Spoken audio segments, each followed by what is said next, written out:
Welcome back to city news.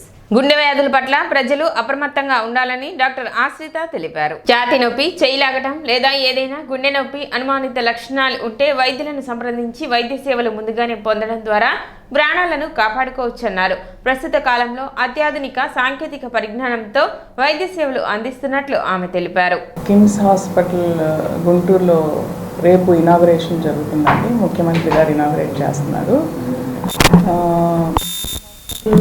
ప్రత్యేకంగా heart attack వచ్చిన వెంటనే మనం ఏమేమి ట్రీట్మెంట్ చేయాలి, దానికి సంబంధించిన పద్ధతుల ద్వారా లేటెస్ట్ ఎక్విప్మెంట్తో ట్రీట్మెంట్ చేయడం అనేది జరుగుతుంది.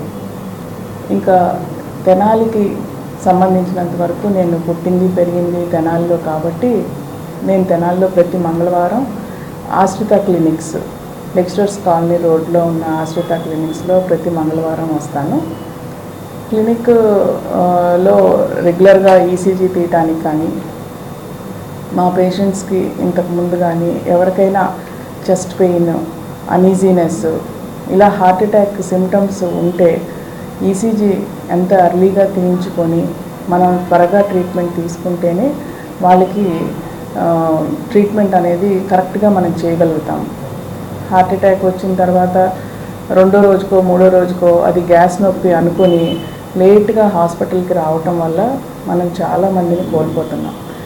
సో దీనికి వెరీ ఇంపార్టెంట్ ఏంటి అంటే బేసిక్గా ముందు మనకి దగ్గరలో ఎక్కడైనా అనీజీనెస్ అనిపించినా, నొప్పి అనిపించినా మనకి దగ్గరలో ఉన్న సెంటర్లో మనం ఈసీజీ తీయించుకుంటే అందులో కొంతమేరకు మనకి జబ్బు ఉందా లేదా అనేది తెలుస్తుంది.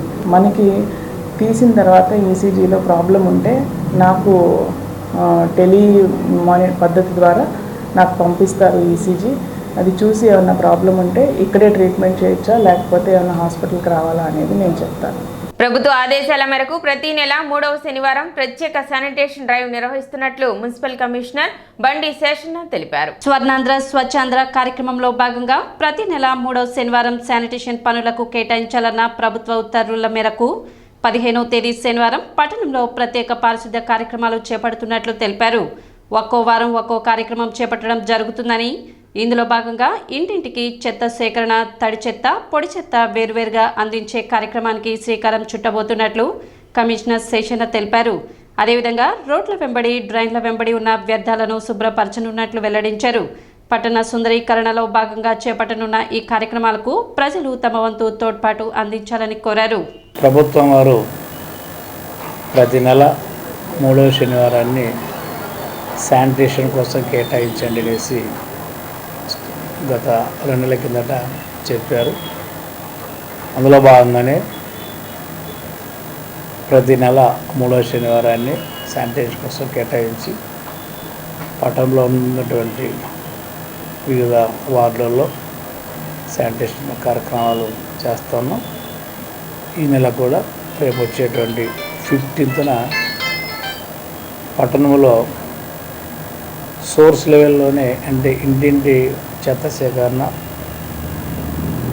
తడి పొడి రెండింటిని వేరు చేసి అందించేటువంటి తీసుకున్నటువంటి కార్యక్రమానికి పెద్ద ఎత్తున శ్రీకారం చుట్టబోతున్నాం. అదేవిధంగా రోడ్ మార్జిన్స్లో కానీ, డ్రైన్ మార్జిన్స్లో కానీ చెత్త ఏదైనా పేరుకొట్టినగా దాన్ని అంతా కూడా క్లియర్ చేసే కార్యక్రమానికి అందరం కలిసి మున్సిపాలిటీలో ఉన్నటువంటి సిబ్బంది అందరూ, అలాగే మీ యొక్క తోడ్పాటుతో మీరు కూడా కలిసి వస్తే ఇంకా అందరం కలిసి మన పట్టణాన్ని క్లీన్గా ఉంచుకునే క్రమంలో స్వర్ణాంధ్ర స్వచ్ఛాంధ్ర అనే కార్యక్రమం కింద ఈ కార్యక్రమాన్ని రాష్ట్రంలోని అన్ని మున్సిపాలిటీల్లో జరగబోతుంది కాబట్టి జరుగుతుంది. ఒక్కొక్క నెల ఒక్కొక్క ఐటమ్ తోటి మీ ముందుకు రాబోతున్నాం.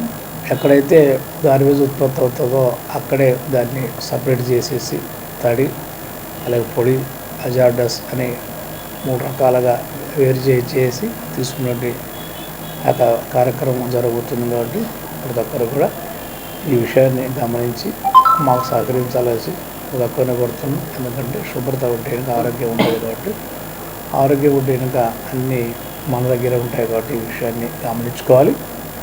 ఈ నెల 26న జరగనున్న మహాశివరాత్రి పండుగ సందర్భంగా తెనాలి ఆర్టీసీ డిపో నుండి సాధారణ ఛార్జీలతో ప్రత్యేక బస్ సర్వీసులను ఏర్పాటు చేసినట్లు డిపో మేనేజర్ రాజశేఖర్ తెలిపారు. గోవాడ, క్వారీ, శ్రీశైలం వంటి ప్రముఖ పుణ్యక్షేత్రాలకు ప్రత్యేక సర్వీసులు నడుపుతున్నట్లు తెలిపారు. ఆర్టీసీ బస్సులకు మాత్రమే దేవస్థానం వరకు ప్రవేశం కల్పించారని, ప్రైవేట్ వాహనాలను దేవస్థానం వద్ద నుండి సుమారు కిలోమీటర్ ముందుగానే నిలిపివేస్తారని, ప్రజలు ఆర్టీసీ సేవలను సద్వినియోగం చేసుకోవాలని డిఎం రాజశేఖర్ తెలిపారు.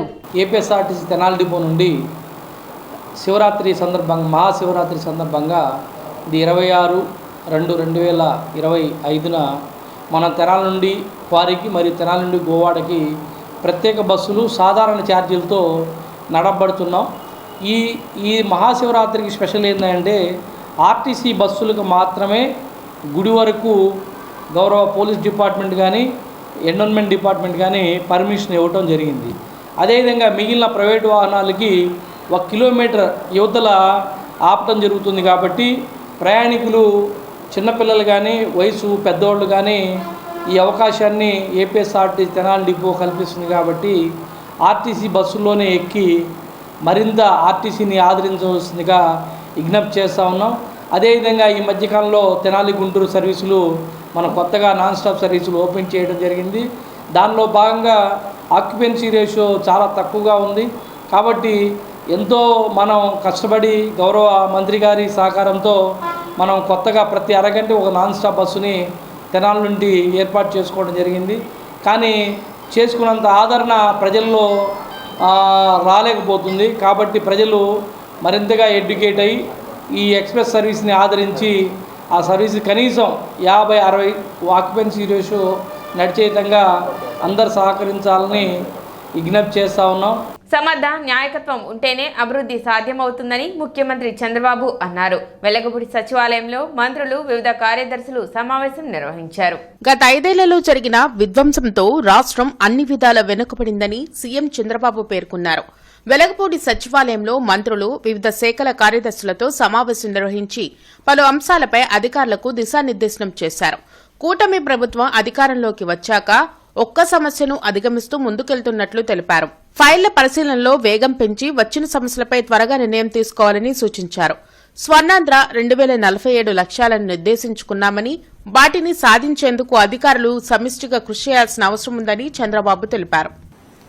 ఒకప్పుడు పీపీపీ మోడల్ ఉన్నాం, ఇప్పుడు వైబిలిటీ గ్యాప్ ఫండింగ్ ఇస్తున్నారు, ఎఫ్పిఓ వచ్చింది, ఎంఎస్ఎంఈలకు డెఫినేషన్ మార్చారు. ఇవన్నీ కూడా వచ్చినప్పుడు అవన్నీ కూడా ఏ విధంగా ఎవ్రీ డిపార్ట్మెంట్ ఏ విధంగా ఉపయోగించాలనో మనం ఉపయోగించే పరిస్థితి రావాల్సిన అవసరం ఉంది. గవర్నమెంట్ ఆఫ్ ఇండియాలో కూడా ఫస్ట్ మూవర్ అడ్వాంటేజ్ మనం తీసుకోవాలి. వాళ్ళ బడ్జెట్ మొత్తం మనం స్టడీ చేయాలి. ఎంతవరకు మనం ఫండ్స్ తెచ్చుకోగలుగుతామో, మనకు అన్యాయం జరగకుండా ఉండడం ఒకటి, మీరు ప్రోయాక్టివ్గా ఉంటే బెటర్ రిసోర్సెస్ తెచ్చుకోవడం రెండోది. అన్ని గవర్నమెంట్స్ యూనిఫామ్గా పనిచేయవు. అక్కడ ఏ డిపార్ట్మెంట్ అయితే ఏ గవర్నమెంట్ సరిగా పనిచేయదో అక్కడ కానీ మీరు పనిచేసి మళ్ళా క్లెయిమ్ చేయగలిగితే, ఈవెన్ గవర్నమెంట్ ఆఫ్ ఇండియాలో ఒక 1%, 2% ఫండ్స్ మీరు తెచ్చుకోగలిగితే that will be a big boost for us. All కార్యక్రమాలు ఇది మీరు ఆలోచించుకోవాల్సిన అవసరం ఉంది. మిర్చి ట్రేడింగ్ వ్యాపారి తమను మోసం చేశాడంటూ గుంటూరు మిర్చి యార్డ్లో రైతులు ఆందోళన నిర్వహించారు. గత ఏడాది విజయభాస్కర్ ట్రేడర్స్ కు కొంతమంది రైతులు తమ మిర్చిని విక్రయించారు. అయితే డబ్బులు తర్వాత ఇస్తామని ప్రామిసరీ నోట్ ఇచ్చారు. ఇప్పుడు డబ్బులు అడుగుతుంటే తమకు సంబంధం లేదని శ్రీనివాసరెడ్డి అనే వ్యక్తి మాట్లాడుతున్నారని, అధికారులు తమకు న్యాయం చేయాలని రైతులు డిమాండ్ చేశారు.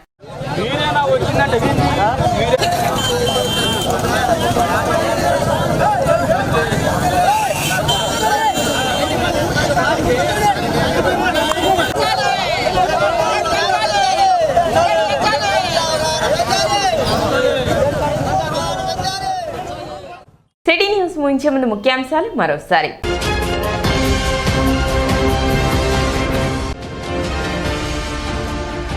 గుండెపోటుకు గురైన వారికి గంటలోపు అందించే 45,000 విలువ గల ఇంజెక్షన్ను ఉచితంగా అందిస్తున్న ప్రభుత్వం.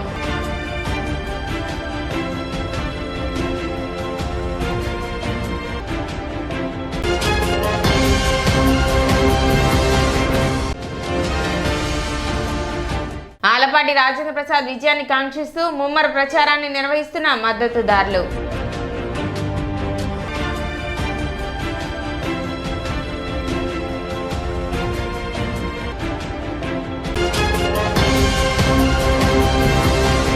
సిటీ న్యూస్ ఇంతటితో సమాప్తం. నమస్కారం.